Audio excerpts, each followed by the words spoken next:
Good morning. All student of BSc Agriculture second year, second sem. Today my lecture topic on mango malformation because at yesterday I was present lecture topic on mango malformation in point of their causal organism, nature of disease, symptoms, economic importance and etiology. At yesterday, the lecture topic of mango malformation will be not complete. So, today I will refer the topic which related mango malformation is complete, then in point of mango malformation, today lecture point disease cycle first and second management. जैसा कि आप लोगों के बीच में आज के live lecture class मैं लेकर के आया हूँ मैंगो मैलफॉर्मेशन के ऊपर। मैंगो मैलफॉर्मेशन की लेक्चर टॉपिक बीते हुए दिन में मैंने आपके बीच में प्रेजेंट किया, लेकिन उस दिन जो लेक्चर टॉपिक के अकॉर्डिंग जो लेक्चर पॉइंट मैंने प्रेजेंट किया, उस लेक्चर पॉइंट में causal organism, disease, nature of disease, economic importance, symptoms और एटियोलॉजी तक मैं आपके बीच में प्रेजेंट किया था। आज का उसके नेक्स्ट पॉइंट का जो पॉइंट बचा हुआ है that is disease cycle and management, आपके बीच में प्रेजेंट करूंगा। So let me start my lecture topic on mango malformation. That is, mango malformation is caused by Fusarium onciforum pathos subglutinans.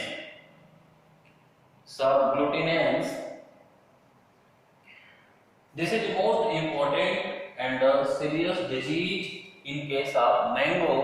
They are generally occurs in northwest region of India like UP, Bihar, Haryana, some part of Rajasthan, but also appears on southern part like Maharashtra and Andhra Pradesh. But in UP they are most severely occurs and more damage crop on air. जैसा कि आपके बीच में मैंने mango malformation disease के according जो point out represent किया, उस point out के अकॉर्डिंग इकोनॉमिक इम्पोर्टेंस की बात किया जाए तो मैंने पिछले लेक्चर में इनकी डिटेल से इम्पोर्टेंस मैंने बताया। आज लेक्चर की शुरुआत करने से पहले मैंने पॉइंट व्यू के अकॉर्डिंग मैं आपके बीच में प्रेजेंट किया कि ये जो बीमारी है अपने भारत इंडिया में लगभग जितने भी नॉर्थ वेस्ट रीजन के जो स्टेट हैं, सामान्य रूप से UP, Bihar, Haryana, some part of Rajasthan, इस एरिया में बहुत अधिक संख्या में ये बीमारी काज करता है। इसके अलावा साउथ की बात करें तो साउथ में महाराष्ट्र और आंध्र प्रदेश मीन्स आंध्र प्रदेश के तो तेलंगाना में वो डिवाइड हो गया, तो ये हैदराबाद तेलंगाना में आता है। तो ये जो साउथ का रीजन है यहाँ पर भी ये बीमारी देखने को मिलता है। इसके बीमारी का मेजर सिम्टम मैंने बताया कि इसमें मेल फॉर्म्ड हो जाता है। मेल फॉर्म का मीन्स होता है कि बंच बना लेना, गुच्छा बना लेना।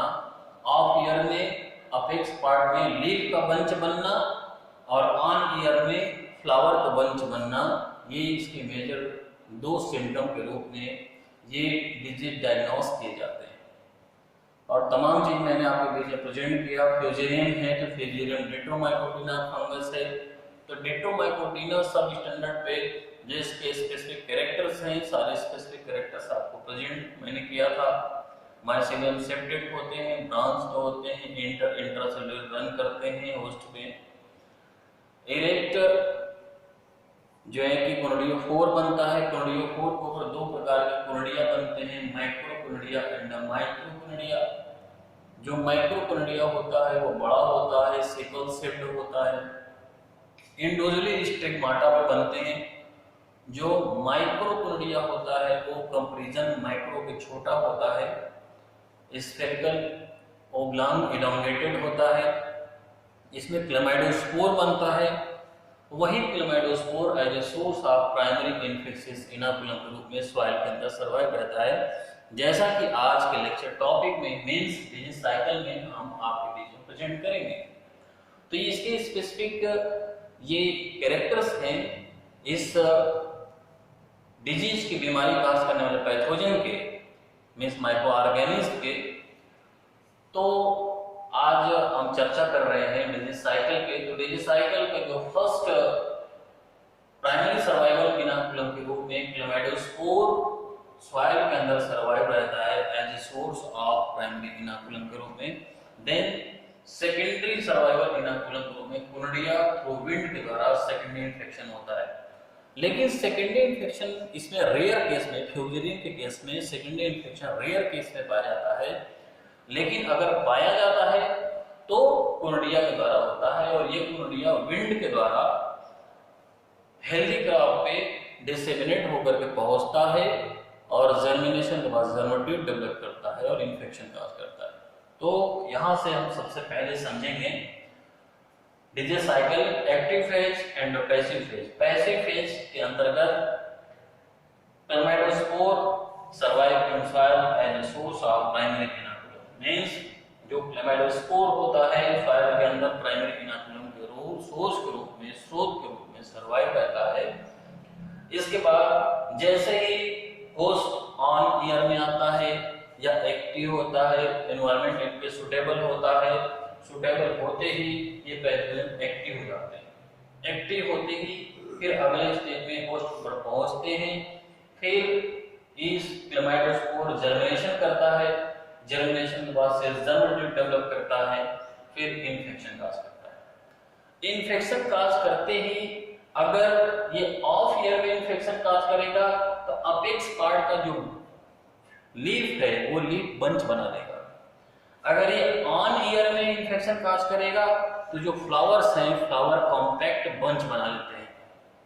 तो इन्फेक्शन के बाद सिम्टम शो होता है। ऑन ईयर में फ्लावर का बंच बनना, ऑफ ईयर में इसके लीफ का बंच बनना।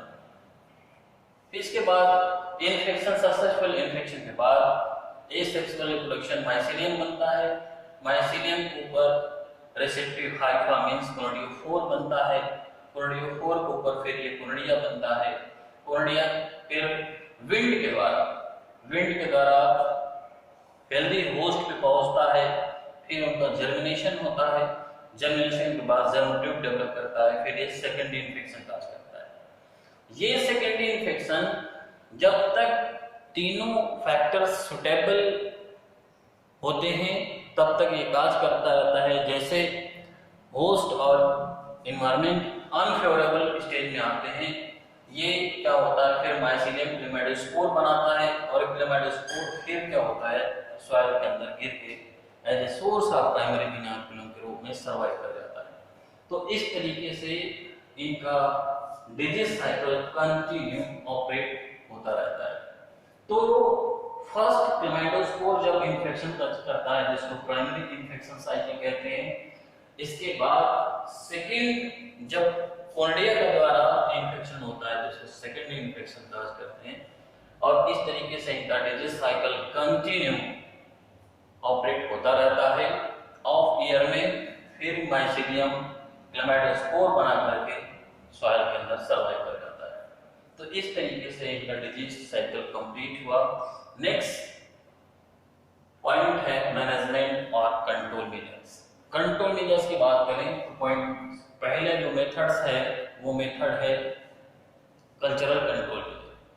कल्चरल के अंतर्गत सबसे पहला पॉइंट है use of disease free planting materials and prophylactic spray of insecticide and fungicide.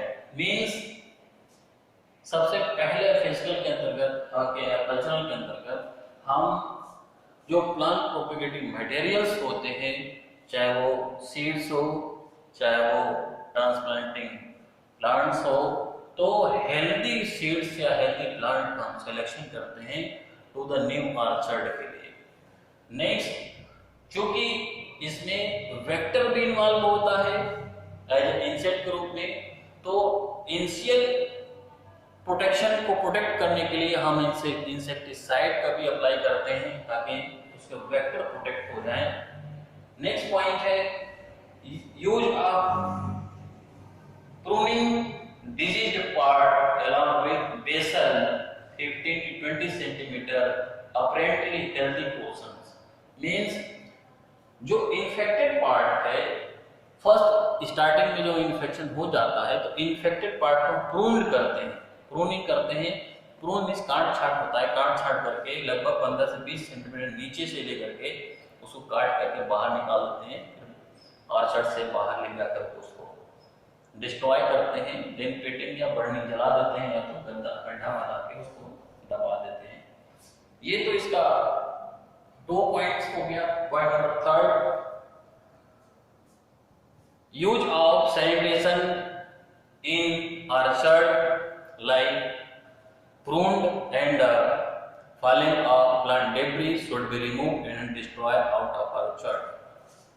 Prune किया हुआ या और उस बगीचे के अंदर, ऑर्चर्ड के अंदर, और उनके जो इन्फेक्टेड लीफ या और जो बार्क वगैरह गिरे होते हैं उनको कलेक्ट कर लेना चाहिए, कलेक्ट करके उनको ऑर्चर्ड के बाहर कर देना चाहिए।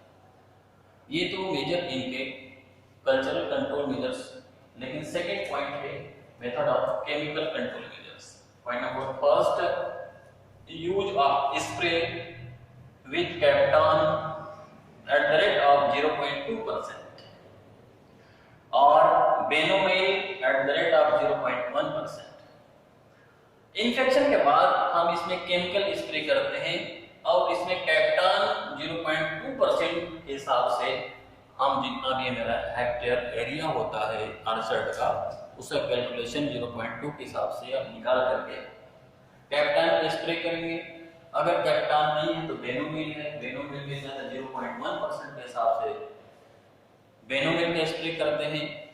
अगर ये है तो फिर next chemical point number second है use of spray with naphthalene acetic acid. Naphthalene acetic acid जिसको शॉर्ट फॉर्म में NaA के नाम से जाना जाता है, at the rate 200 ppm during first week of October। 200 ppm concentration का NaA मींस नैप्थेलिन एसिटिक एसिड का 200 ppm सॉल्यूशन जो होता है, कंसंट्रेशन का सॉल्यूशन लेकर के आप फर्स्ट वीक ऑफ अक्टूबर में हम उसका स्प्रे करते हैं। तो इस तरीके से आज का lecture topic in case of mango malformation I have finally present in front of you। That's all। Any query regarding them, please contact me। So thank you, that's all।